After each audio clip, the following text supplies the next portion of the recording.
Kita lihat integral aja dari 0 sampai tak terhingga. Misalkan frekuensinya tidak terhingga ya. U, V, V. V ini masih frekuensi ya.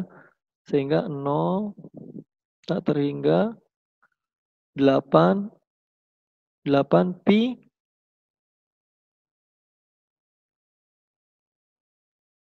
V kuadrat K T per C pangkat 3 dV. Coba diintegralin deh, hasilnya gimana? Ini kan yang bisa diintegralin kan hanya apa? Si V, Pak.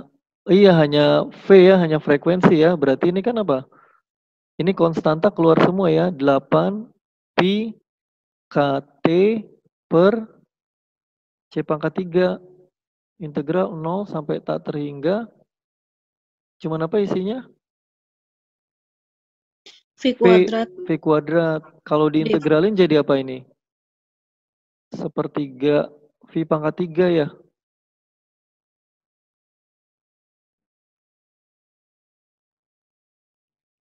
Ya nggak sih?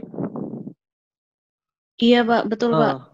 Ketika kalau frekuensinya apa namanya? Kalau frekuensinya tinggi atau misalkan frekuensinya tak terhingga, grafiknya harusnya dia masukin aja datanya. Kalau misalkan V-nya 10 pangkat 3 jadi berapa? 20 pangkat 3 jadi berapa? 30 pangkat 3 berapa? Ketika puncak misalkan 50, 60, 70 ternyata masih terus ke atas ya. Padahal yang diminta adalah harus turun pada titik tertentu. Akhirnya Rayleigh ini tidak cocok untuk frekuensi tinggi. Teori disitulah kegagalan fisika klasik. Nah ini bencana ultraviolet ya kan, karena ini intensitasnya U-nya ini kan pancaran energi radiasinya kan tinggi ya. Nggak mungkin dong kita, ini kan ultraviolet itu kan, nah sedangkan taruhin aja frekuensi ultraviolet berapa. Masa nilai T-nya tinggi sekali kan nggak mungkin. Sedangkan pada kenyataannya kita nggak apa-apa tuh kena ultraviolet matahari. Tapi di sini kalau di luar angkasa ya kepapar lah.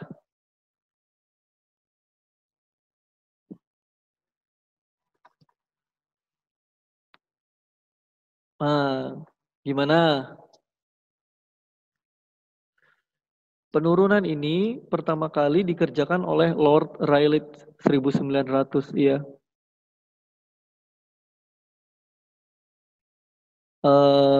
Selanjutnya adalah sampai sini sudah.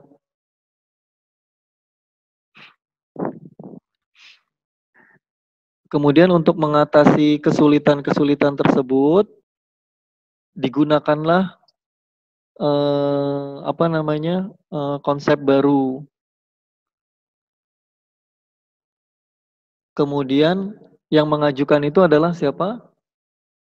Ini ya, Max Planck itu ya.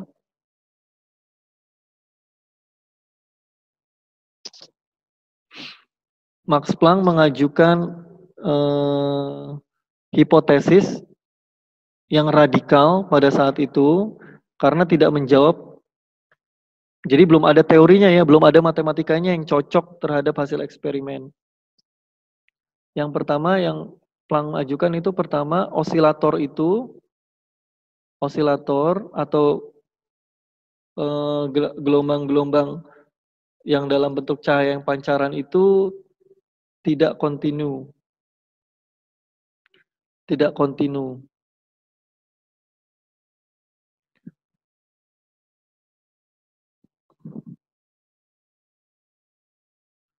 Osilator di dalam hitam itu memancarkan cahaya yang tidak kontinu, melainkan hanya berubah amplitudonya. Amplitudo itu puncak-puncak gelombangnya ya. Amplitudo besar ke kecil menghasilkan emisi cahaya. Sedangkan transisi dari amplitudo ke besar dihasilkan absorpsi cahaya. Jadi ada pancaran dan serapan, absorpsi serapan. Kemudian yang kedua adalah osilator osilator hanya bisa memancarkan atau menyerap, hanya bisa pancar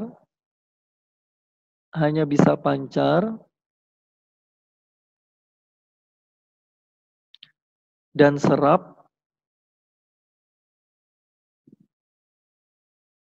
dalam satuan energi yang disebut kuanta. Kuanta tuh isinya apa? Hanya isinya dari suatu konstanta yang dulu mungkin dia nggak tahu dibilang apa sebanding dengan V. Terkenalnya sebagai yang tanda tanya ini adalah H. Makanya dia kenal energinya, energi osilatornya H per EH kali V. Atau dikenal sebagai sekarang konstanta Planck. Ya, ini usulannya sama si ini nih. Si apa namanya? Pak Planck. Ya, dia bingung sekali sehingga dia mengucapkan radiasi usulan seperti itu. Karena dia sudah mulai curiga nih, kenapa kok bisa sih dia masih memegang apa tadi? Kurvanya Maxwell ya. Oh, berarti kayaknya ada hubungannya dengan partikel nih. Kalau partikel itu kan tidak kontinu ya, berarti harusnya putus-putus. Nah, dia bilang bahwa kayaknya memang harus ini deh, apa namanya? Energinya itu harus diskrit, artinya satu-satu. Dia juga kemudian apa? Mencoba konsep E ini terhadap persamaan-persamaan yang sebelumnya yang sudah dibangun oleh para ahli sebelumnya. Dia bilang pokoknya energi itu harus kebagi-bagi kecil, tapi tidak boleh nol.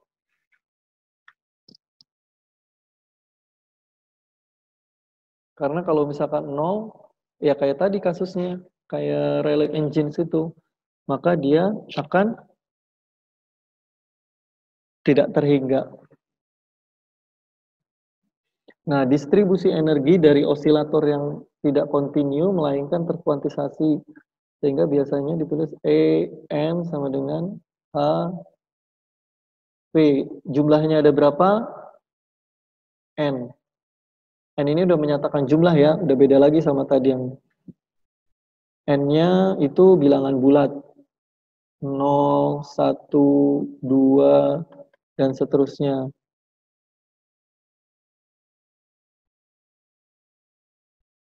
Selisih energi di atasnya, energi atas, tingkat atas dikurangi energi bawahnya, itu sama dengan N plus 1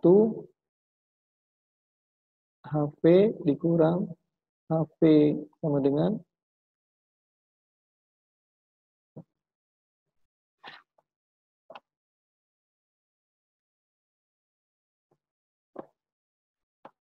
oke ya.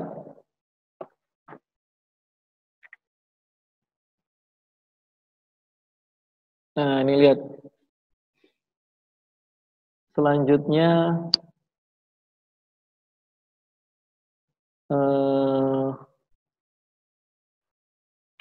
kita hitunglah rata-rata seperti ini.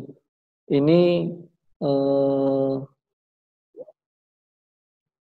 distribusi, kita ingin memakai, nah karena si Maxwell ini dia memakai distribusi Boltzmann ya.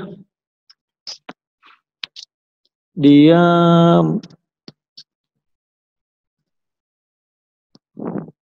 distribusi Boltzmann, kita akan menghitung energi rata-rata setiap osilator fungsi distribusi di dalam kotak hitam yang bertemperatur T adalah diskrit. Nah, ini kita lambangkan misalkan dia P N-nya distribusi Boltzmann ini eksponensial minus energi tip.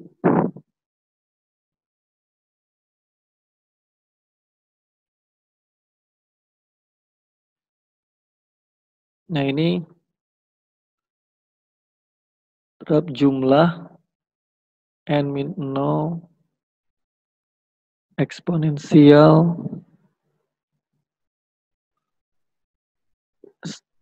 En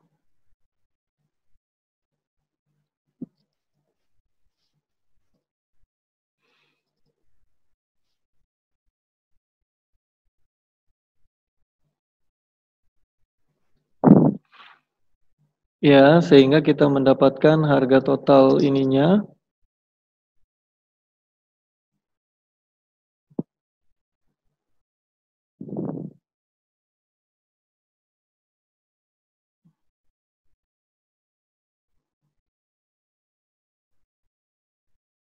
hingga ini En kali distribusinya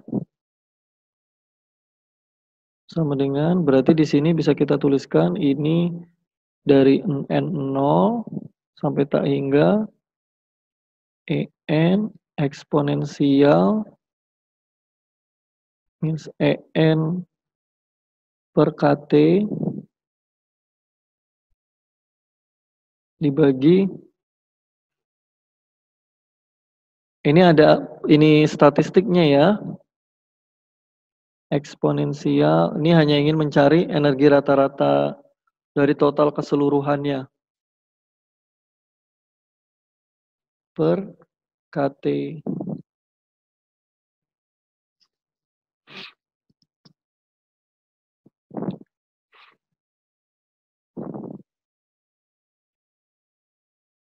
Oke.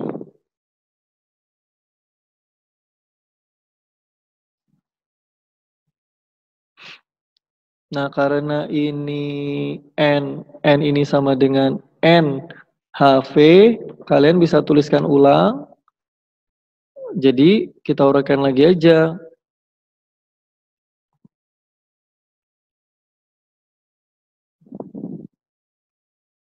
Nol hingga NHV eksponensial min NHV per KT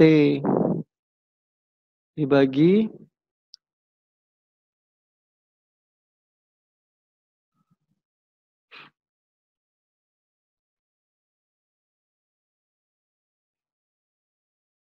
eksponensial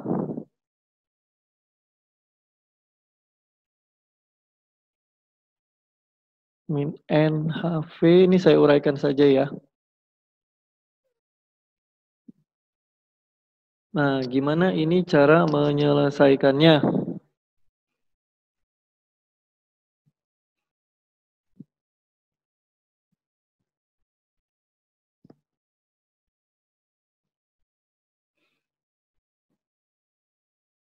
Kita anggap X sebagai apa? X itu adalah eksponensial min HV per KT.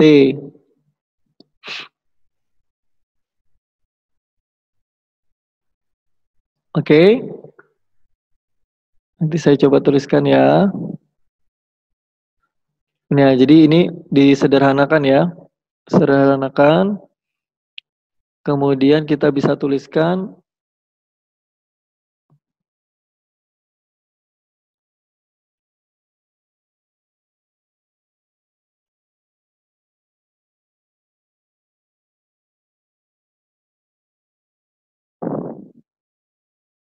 per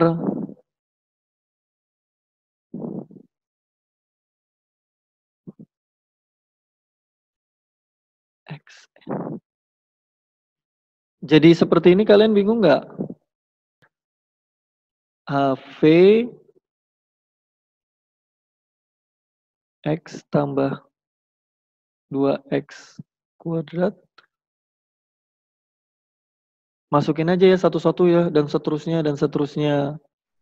Yang bawah juga sama, masukin aja 1 tambah X tambah X pangkat 2 tambah seterusnya, seterusnya. Ya kan? Sehingga ini bisa keluar H P X 1 tambah 2x tambah 3x kuadrat tambah ini 1 tambah x tambah x kuadrat tambah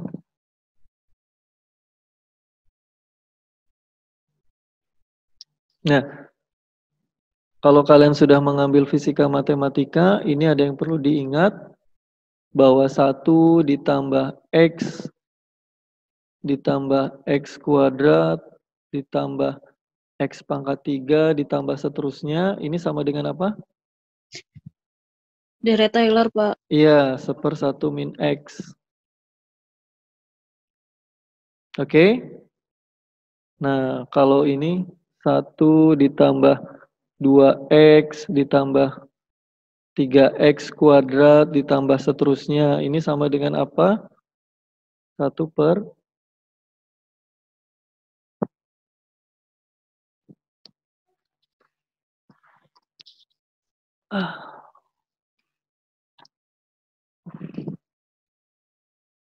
Sampai sini sudah? Lanjut? Oke. Sehingga rata-rata dari energinya sama dengan, perhatikan ya, ini nanti kan bisa menjadi soal ujian HV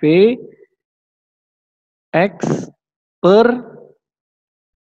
1 min X. Dari tadi pendekatan yang tadi sama dengan HV per X minus 1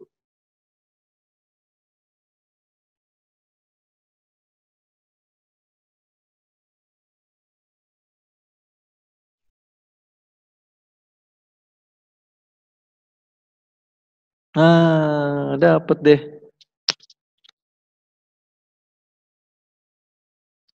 Rata-rata energi pada sebuah modus dengan frekuensi F menurut teori kuantum. Kenapa teori kuantum? Karena pakai kuanta yang tadi itu.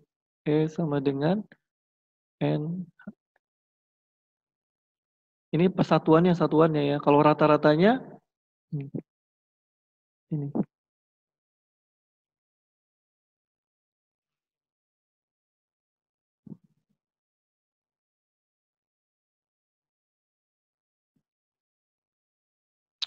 Sudah dapat kita. Ini udah mulai curiga belum? Kurvanya bentuk apa? Tadi paling awal ya. Yang seperti ini ya. Ah.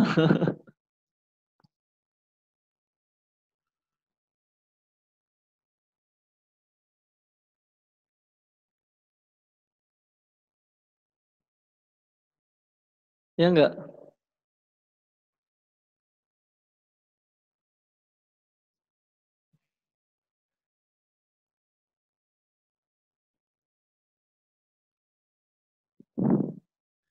Nah, berakhirlah. Sekarang tinggal dicari deh. Ingat tadi perumusannya yang awal EU P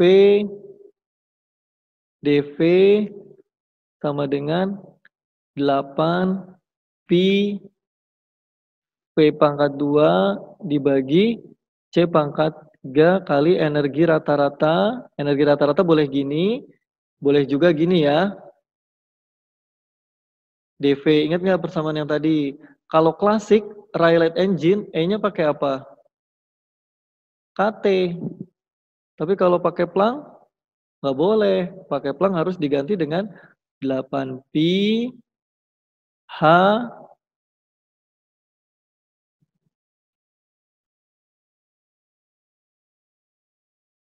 eh 8 pi P kuadrat per C pangkat 3 kali tadi ya, versi yang Planck-nya itu ya. Apa? HV per E P per KT minus 1 dV ini U PdV kalau dalam keadaan yang ini bisa di, sehingga kita dapatkanlah distribusi radiasi Max Planck yang sesuai dengan kurva eksperimen. Nah, kita sudah mendapatkan fungsi dari distribusi Max Planck. Berhasil ya? Dengan apa tadi? Menggunakan hipotesis atau dugaan radikal bahwa gelombang paket-paket kuantanya itu yang disampaikan osilatornya itu tidak kontinu, tapi berupa paket-paket kuanta. Oke, itu saja. Ada pertanyaan?